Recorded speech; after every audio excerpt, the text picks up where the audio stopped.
Assalamu alaikum wa rahmatullahi wa barakatuhu. My dear brothers and sisters, today we are not just telling a story, we are walking through a miracle. Today I am taking you back in time to the most incredible night in the history of the universe. This is the story of al-Isra wal-Miraj. According to Mufti Ahmed Yarkhan Naimi, this miracle took place on the 27th of Rajab on a Monday night from the house of Hani radiyallahu anha, 2 years before the Hijrah. To understand the beauty of the night of Mi'raj, we must first understand the pain that came before it. It was the 11th year of the declaration of prophethood. In the streets of Makkah, the Prophet Muhammad sallallahu alaihi wasallam was walking through the year of sorrow, al-Huzn. He had lost his beloved wife Khadija radiyallahu anha, who was his comfort. He had lost his uncle Abu Talib, who was his shield. The people of Ta'if had pelted him with stones until his shoes filled with blood. He was human. His heart was heavy. He felt alone. And it is exactly when you feel most alone that Allah subhanahu wa ta'ala opens the doors that no one else can see. It was the 27th night of Rajab. The world was silent. The Prophet Muhammad sallallahu alaihi wasallam was resting at the home of his cousin, Hani radiyallahu anha. Suddenly, the roof of the house opened. Not by wind, but by divine decree. 70,000 angels descended, led by Jibrail alayhi as-salam. Think about the feeling in the air. The scent of paradise filled the room. Jibrail alayhi as-salam looked at the Prophet Muhammad sallallahu alayhi wasallam resting peacefully. He felt a deep hesitation. He thought, if I call out to him, I might startle the beloved of Allah. But if I delay, I am delaying the command of my Lord. Allah subhanahu wa ta'ala whispered to Jibrail, O Jibrail, place your lips on his feet. Jibrail alayhi as-salam kissed the blessed soles of the Prophet's feet. The coolness of the angel's lips woke him. Imagine the Prophet's eyes opening to see the light of Jibrail. He asked, O Jibrail, has my Lord called me? Jibrail replied with tears of joy, Yes, O Messenger of Allah, tonight you are the groom of the heavens. The universe is waiting for you. Outside stood the Buraq, a creature from the gardens of Jannah. It was white, radiant, larger than a donkey but smaller than a mule. The Prophet Muhammad sallallahu alaihi wasallam said that its stride was so long that it placed its hoof at the farthest point its eye could see. As the Prophet Muhammad sallallahu alaihi wasallam approached to mount, the Buraq began to shiver and jump. It wasn't out of anger, it was out of naz, sheer pride. It was thinking, out of all the creatures, I have been chosen to carry Muhammad sallallahu alayhi wasallam. Jibrail alayhi as-salam placed his hand on the Buraq and said, O Buraq, are you doing this to Muhammad? By Allah, no one more honorable than him has ever ridden you. The Buraq became so humbled that it began to sweat. The Prophet Muhammad sallallahu alayhi wasallam mounted, and in the blink of an eye, they were gone. They reached Masjid al-Aqsa in Jerusalem. This is the al-Isra. Allah says in the Holy Quran, سبحان الذي أسرى بعبده ليلا من المسجد الحرام إلى المسجد الأقصى الذي باركنا حوله لنريه من آياتنا إنه هو السميع البصير. Surah Al-Isra 17:1. Exalted is he who took his servant by night from Al-Masjid Al-Haram to Al-Masjid Al-Aqsa, whose surroundings we have blessed, to show him of our signs. Indeed, he is the hearing, the seeing. Inside the masjid, a sight awaited that no human eye had ever seen. 124,000 prophets were gathered. Adam, Nuh, Ibrahim, Musa, Isa, peace be upon them all. They were all there. Jibrail alayhi as-salam gave the adhan, and the Prophet Muhammad sallallahu alayhi wasallam led them in prayer. On that night, he was established as the Imam-ul-Anbiya, the leader of all messengers. Then the Mi'raj, the ascension, began. They rose through the clouds, through the stars, past the galaxies. At the first heaven, the gatekeeper angel asked, Who is it? Jibrail replied, It is Jibrail. The angel asked, Who is with you? Muhammad, Jibrail answered. Has he been invited? Yes. The gates swung open.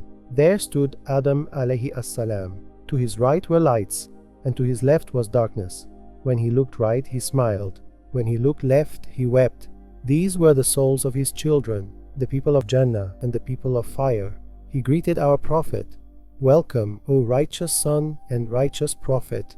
They rose to the second heaven, where he met Isa alayhi as-salam and Yahya alayhi as-salam, cousins in blood and brothers in faith. At the third heaven, he met Yusuf alayhi as-salam. The Prophet Muhammad sallallahu alayhi wasallam said, he was given half of all the beauty in the world. At the fourth heaven, he met Idris alayhi as-salam. At the fifth heaven, he met Harun alayhi as-salam. At the sixth heaven, he met Musa alayhi as-salam. When the Prophet Muhammad sallallahu alayhi wasallam passed by, Musa alayhi as-salam began to cry, not out of envy but out of joy, because he saw that the Ummah of this young Prophet would be larger and more blessed than his own. Finally, at the seventh heaven, he saw Ibrahim alayhi as-salam.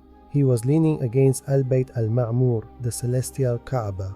70,000 angels enter it every day to pray, and they never come out again. It is a different 70,000 every single day until the day of judgment. Ibrahim alayhi as-salam said, "Give my salam to your ummah and tell them that the soil of Jannah is good, and its water is sweet, and its plants are Subhanallah, Alhamdulillah, La ilaha illallah, and Allahu Akbar."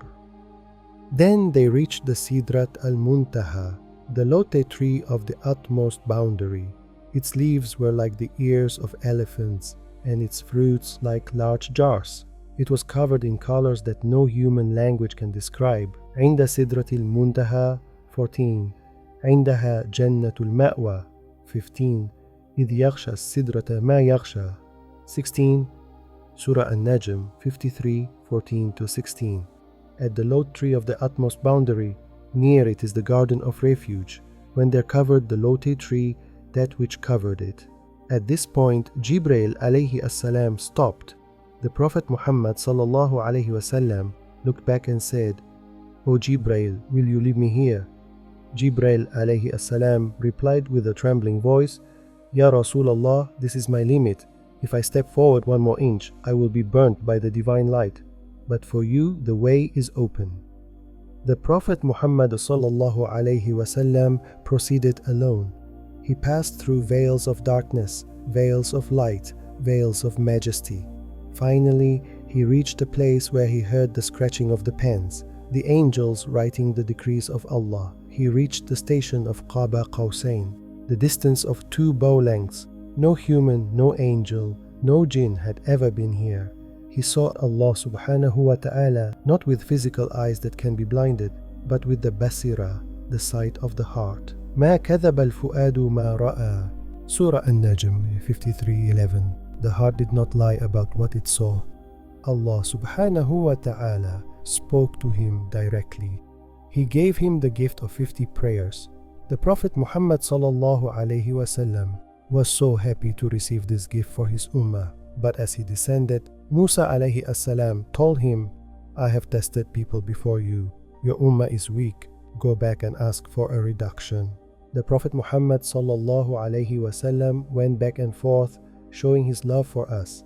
He kept asking for a reduction until it became 5. Allah subhanahu wa ta'ala then said, "These are 5 in practice, but 50 in reward. My word does not change."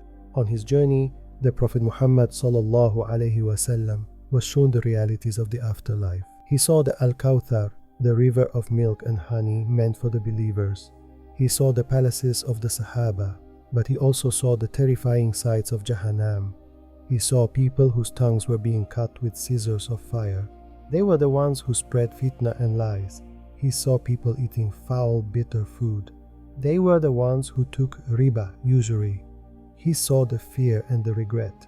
This was shown to him so he could warn us out of his mercy for us. The Prophet Muhammad sallallahu alaihi wasallam returned to his bed in Makkah. The journey that spanned the 7 heavens took only a fraction of a night. The next morning, he went to the Kaaba. He told the people what happened. Abu Jahl laughed. "You went to Jerusalem and back in one night? It takes us a month by camel." They began to test him. Describe Masjid al-Aqsa. The Prophet Muhammad sallallahu alaihi wasallam had focused on the worship, not the architecture. But Allah subhanahu wa ta'ala lifted the veil. He placed a vision of Masjid al-Aqsa right in front of the Prophet's eyes. He described every pillar, every door, every window. The disbelievers were stunned. They ran to Abu Bakr radiallahu anhu. Do you hear what your friend is saying? Abu Bakr asked one question. Did he say it? They said, yes. Abu Bakr replied, then it is the truth. I believe him in the news of the heavens that comes in a second. Why would I not believe this? From that day he was named as-Siddiq, the truthful.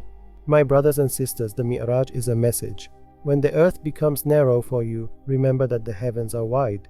When people reject you, remember that Allah is waiting for you. The Prophet Muhammad sallallahu alaihi wasallam reached the highest point of the universe. And what did he ask for? He asked for Ummati, Ummati, my followers, my followers. He remembered you at the throne of Allah. Will you not remember him today? Will you not guard the 5 prayers he brought back for you? May Allah grant us the ability to fulfill our Salah and meet our Prophet Muhammad sallallahu alaihi wasallam at the fountain of Kawthar. Jazakallah khair for watching. Please share this to keep the miracle alive in the heart of others. Assalamu alaikum wa rahmatullahi wa barakatuh. Allah Hafiz.